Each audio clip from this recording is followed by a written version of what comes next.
Oh, John. Hey, Brandon. Wait, what are you wearing? What am I wearing? Yeah.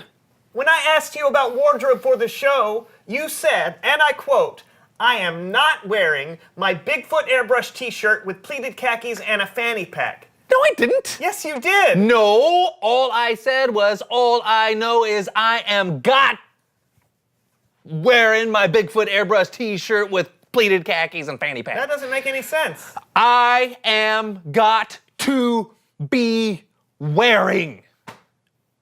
That is terrible grammar. Yeah, I know, I'm sorry. Yeah, this is embarrassing. I'm changing before the show. Me too. Got to be.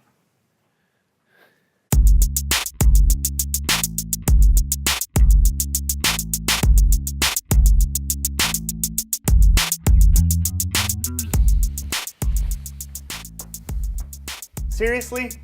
What? Hello, I'm Brandon, And I'm John. and this is the So-and-So Show. Yes, Brandon and I have been on a pretty amazing road trip the past few weeks. Yeah, but it's good to be home. Yeah. Well, or in your basement, I should say. Yeah. You know, I think the people out there would love to hear a little bit more about our journey. Yeah, so we know you guys have been following us around for the past few weeks, and we wanted to reward your patience with a little behind-the-scenes tour. Yeah. Okay, so when I was a kid, my grandparents would always show us these slideshows. Yeah, and we realize many of you are much younger than John and I. Much younger. Much younger. In fact, all of you are much younger than us and may have no idea what a slideshow even is. It's like PowerPoint, except more boring. That's a great explanation. Yeah, so at Thanksgiving, we had to watch a slideshow every year. My great Aunt Ruth would pull out the same slideshow she had showed us the year before, and the year before that, and the year before that, and the year before that, and the year before that. And the year before that, and the year before that, and the year before that, and the year before that, and the year before that, and the year before that, and the year before that, and the year before that, and the year before that. I think they get it. You think? Yeah. It was boring. So we want to show you a slideshow, but in hopes of it not being as boring, we will have it narrated by that guy from the movies. Oh! Enjoy. In a world where road trips aren't an event, they're a way of life. One friend chooses to buy 7 pounds of fudge at the first overpriced gift shop he stops at. That's right, you did stop first thing. I love fudge. All right, and next we have... Not being impervious from ill-advised tourist trap purchases, Brandon buys the first of many tiny spoons. You've always asked, who is the person that buys these ridiculous spoons? Well, here he is. You did buy a ton of those spoons. Yeah, how else are you supposed to eat tiny bowls of ice cream? But little do John and Brandon know what lies ahead of them, because one of Brandon's spoons is made out of radioactive metal, which turns him a deep shade of purple. Wait, what? Okay, that didn't happen. And John's fudge had a poisonous ingredient that gave him 3 heads. Okay, none of this happened. I'm not sure what happened with our narration here, but... The Leviathan has come from the deep and he's hungry. What's for dinner? John and Brandon. Okay, this is ridiculous. None of this happened. Well, your pictures are still incredibly boring and have no cohesive story, so I'm making one up. But it didn't happen! I'm taking creative license for the sake of your audience. Yeah, but this is too much. We can't let you keep going on like this, okay? So just... Sorry, Brandon and John, but the story must be told. They can't hear you. As I was saying, on their epic road trip, lost at sea, when all hope was lost, there was only one hero who could come and save them, Longbeard Carl. See the must-see movie of the summer, Longbeard Carl, Laser Warrior.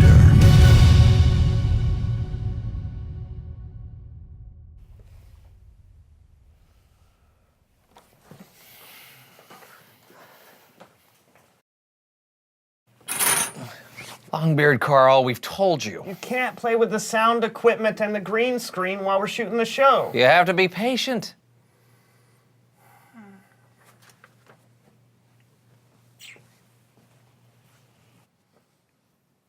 It's Bible story time with Kellen.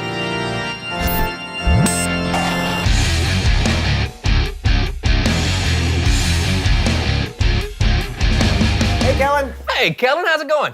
Not too bad, fellas. Hey, nice outfits. Yeah, thanks. Hey, you eating something? Oh yeah, soup. It's amazing. And it plays a pretty big part in today's story. Oh yeah? What do you got for us today? It comes from the very first book of the Bible in Genesis, and it tells the story of two brothers, twins actually, but they're very different. Esau was the older brother, and he was hairy. And I mean very hairy. Okay, maybe not that hairy. Better. And as he grew up, he became a skillful hunter, a man who loved the outdoors. Esau's twin brother was named Jacob. Jacob was in some ways the opposite. Not a hunter, he was content to stay at home cooking. And today's story, he was cooking some stew. And that's where we pick up our story, Jacob cooking stew.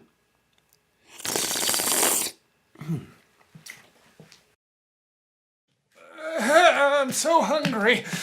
I'm famished. What's that smell? Esau, you look hungry. Esau, you look tired. Come on down and take a seat and have the soup that you require. I will taste so very good. In your belly I will go. No more hunger pains for you from your head to your toe. Jacob, brother, please give me some of that red stew. I'm starving. Okay. But I'm going to need something in return. What? Your birthright. Now, in biblical times, a birthright was a pretty big deal. The oldest son received a larger portion of the inheritance, a double portion. So it was a pretty big amount, especially for a wealthy family like Esau and Jacob's. Oh, and just a side note, the soup didn't actually come to life in the story. Got it. Soup didn't actually come to life. My birthright.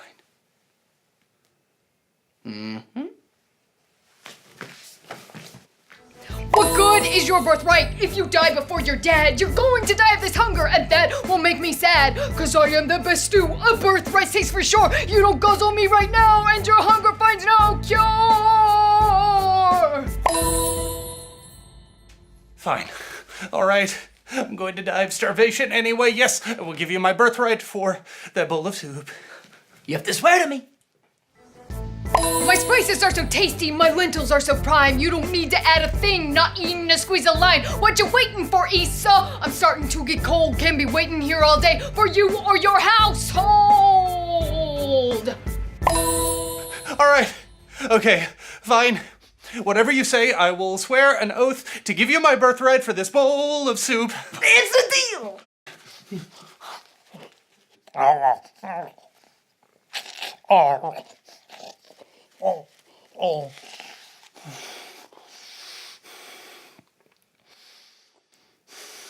You know how to make a soup, brother.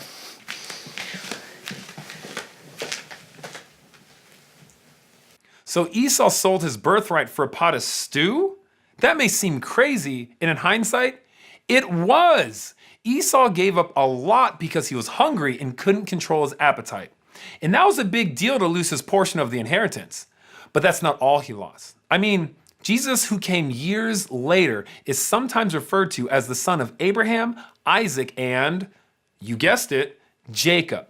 If Esau doesn't give up his birthright, we might be referring to the son of Abraham, Isaac, and Esau. Crazy, right? And here we are thousands of years later, and we have a lot to learn from Esau's impatience and what it cost him. Wow. Thanks, Kellen. Hey, sure thing, guys. I'll see you next time. You know, I don't think that I would ever give up my birthright for a bowl of soup like Esau did, but I think that we all have trouble waiting sometimes. Yeah, tell me about it. In fact, that makes me think of a question. Does it, John? It sure does. Reveal the question. What could you miss out on by not waiting? Great question. Hey, talk about it with each other. Yeah, and we'll see you next time on the So and So Show.